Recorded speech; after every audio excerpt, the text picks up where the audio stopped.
এদিকে সময় ফুরিয়ে আসছে প্রধানমন্ত্রী তারেক রহমানের। ভারতের কথা না শুনলে 6 মাসের মধ্যে পতন। একের পর এক সুখবর পাচ্ছেন শেখ হাসিনা। তারেক রহমানের সময় ফুরিয়ে আসছে। পুরো ভারত সরকারের শীর্ষস্থানীয় কর্তা ব্যক্তিরা বেঁকে বসেন। কাজেই তারেক রহমানের সময় ফুরিয়ে আসছে। তারেক রহমান এটাও জানেন এসবের বিনিময়ে তাকে আওয়ামী লীগের রাজনৈতিক কার্যক্রমের নিষেধাজ্ঞাও তুলে নিতে হবে। শেখ হাসিনাকেও পূর্ণ নিরাপত্তায় বাংলাদেশে ফিরিয়ে আনার ব্যবস্থা করতে হবে। যদি এখন সরকার যদি ইসের কথা শুনে, ভারতের কথা শুনে, শ্রী নরেন্দ্র মোদীর কথা শুনে, হয়তো সরকার বেঁচে যাবে, অনেকটা সময় পেয়ে যাবে তারা। আর যদি কথা না শুনে এই সরকার 6 মাসের ভিতরে করে যায়, শেখ হাসিনাকে ও শেখ আপনি আপসে এসে বলবেন। ভারত এবার বাংলাদেশের সমান খেলতে চায়। শেখ হাসিনাকে নিয়ে বাংলাদেশের আমাদের যে আন্তর্জাতিক অপরাধ ট্রাইব্যুনাল, সেই ট্রাইব্যুনালের বিচারের রায়ের যে রেফারেন্স বা যে রায়কে উল্লেখ করে বারবার বাংলাদেশ সরকারের পক্ষ থেকে শেখ হাসিনাকে ফেরত চাওয়া হচ্ছে। ভারতও এখন ঠিক একই রকম পথ বেছে নিতে যাচ্ছে। 32 নম্বর ভাঙ্গা সহ 500 কোটি টাকা বিদেশে পাচার করার অপরাধে এবার ডক্টর মোহাম্মদ ইউনূসকে দেশ ত্যাগে নিষেধাজ্ঞা দিল আদালত। ইউনূস যেন বাংলাদেশ ছেড়ে কোনোভাবেই পালাতে না পারে। আজকে আদালতে এই সিদ্ধান্ত দেওয়া হয়েছে। হঠাৎ করেই ডক্টর মোহাম্মদ ইউনূসকে কেন এই সিদ্ধান্ত জানিয়ে দিল? দর্শক, আমাদের প্রধানমন্ত্রী ভারত সফরে যাচ্ছেন না, এই সিদ্ধান্ত নেওয়া হয়েছে। বিবিসি বাংলা, ডয়েচে ভেলে সহ বিভিন্ন গণমাধ্যম, ইন্ডিয়ার গণমাধ্যমও এই খবরগুলো প্রকাশ করে ফেলেছে অলরেডি। এবং ভারতকে শর্ত জুড়ে দেয়া হয়েছে। শেখ হাসিনার প্রত্যর্পণে ভারত রাজি হলে এবং অনুকূল পরিবেশ তৈরি হলে তবেই আমাদের প্রধানমন্ত্রী ভারতে সফরে যাবেন। অর্থাৎ ভারতের চোখে চোখ রেখে এখন আমরা কথা বলছি। জানি না ভারতের তরফ থেকে কি জানানো হবে, কিন্তু ভারতের গণমাধ্যম অন্য কথা বলছে। এই মানুষের আয়ু যখন শেষের দিকে যায় তখন মানুষ প্রতিনিয়ত ভুলভাল সিদ্ধান্ত নেয়। ঠিক একইভাবে বাংলাদেশের বর্তমান প্রধানমন্ত্রী, বর্তমান রাজনৈতিক দল বিএনপি একই রকম ভুলভাল সিদ্ধান্ত নিচ্ছে।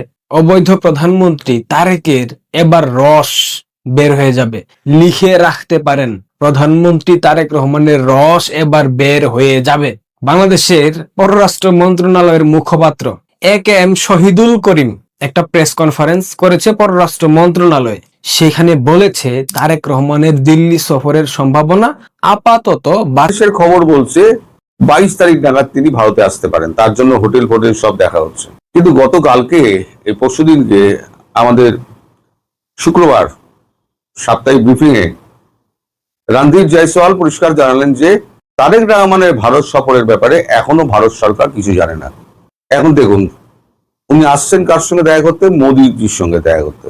মোদিজি 22-23 তারিখ নাগাদ সময় দিতে পারবেন কিনা সেটা কিন্তু এখনো ঠিক হয়নি। মানে মোদিজি জানেনই না। একটা সফর, রাষ্ট্রপ্রধানের যদি সফর হয় তাহলে অনেকদিন আগে থেকে তার ব্যবস্থাপনা হয়। যার কাছে যাচ্ছেন তার সময় হবে কিনা, তার সময় অনুযায়ী আমি এই নয় যাই মাসির বাড়ি চলে গেলাম, মাসি এলাম দাওয়াত খেতে, এ তো হয় না। এখন এই যে 28 তারিখ নাগাদ আবার উনি বেরিয়ে যাবেন বিদেশ, উনি ফিরবেন 8 তারিখ 9 তারিখে ফিরেই তারপরে হচ্ছে ব্রিক্স আছে, ব্রিক্সের সম্মেলন নিয়ে তিনি ব্যস্ত হয়ে যাবেন। এই যে বাংলাদেশ বারবার ব্রিক্স ব্রিক্স ব্রিক্স ব্রিক্স করছে, ব্রিক্সের কিন্তু সদস্য বাংলাদেশ নয়, একটা ভুল বোঝাবুঝি হচ্ছে। ব্রিক্সের সদস্য কিন্তু 5টা দেশ। এই 5টা দেশের বাইরে যাদেরকে আমন্ত্রণ করা হচ্ছে তারা হচ্ছে বিভিন্ন অর্গানাইজেশন যেগুলো আছে আন্তর্জাতিক, সেই অর্গানাইজেশনের সভাপতিদের। তার মধ্যে বাংলাদেশের সভাপতি, বিমস্টেকের সভাপতি হচ্ছেন এবছর তারেক রহমান, মানে বাংলাদেশ। এখন সেই হিসেবে তাকে ডাকা হচ্ছে। তিনি ব্রিক্সের কেউ নন, কিন্তু ব্রিক্সে যাবেন না, ব্রিক্সে যাবেন না। ব্রিক্স হচ্ছে একটা মঞ্চ, সেই মঞ্চে সবাইকে ডাকা হচ্ছে। তার মানে আপনি ব্রিক্সের অংশ নেওয়ার এটা একটা ভুল ভাবা হচ্ছে। তো যাই হোক, এখানে নাকি সব হোটেল তার জন্য দেখা হচ্ছে, সমস্ত কিছুই বাংলাদেশের মিডিয়ায় দেখানো হচ্ছে। অথচ কালকে আপনাদের উপরাষ্ট্র প্রতিমন্ত্রী শামা ওবায়েদ তিনি পরিষ্কার বলে দিলেন এখনো পর্যন্ত সিদ্ধান্ত হয়নি, আমরা ভাবনা চিন্তা করছি, হতেও পারে নাও হতে পারে। তাহলে এখনো পর্যন্ত এই যে দোলাচলটা রয়েছে, দোলাচলটা কিন্তু জিয়ে রেখে দিয়েছে কিন্তু বাংলাদেশ। তবে আমি বলেছি আমার বিশ্বাস তারেক রহমান আসবেন না।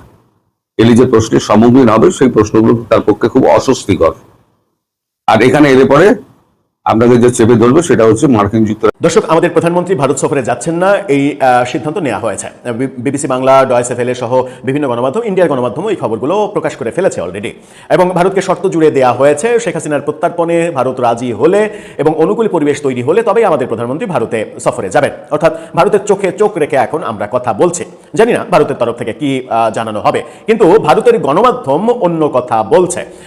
এই সিদ্ধান্ত যখন ঘোষণা করা হচ্ছে সেদিনই ভারতের গণমাধ্যম বলছে শেখ হাসিনার ব্যাপারে রাজনৈতিক, নির্বাহী কোনো দিক থেকেই কোনো সিদ্ধান্ত হবে না, সিদ্ধান্ত হবে আদালতে।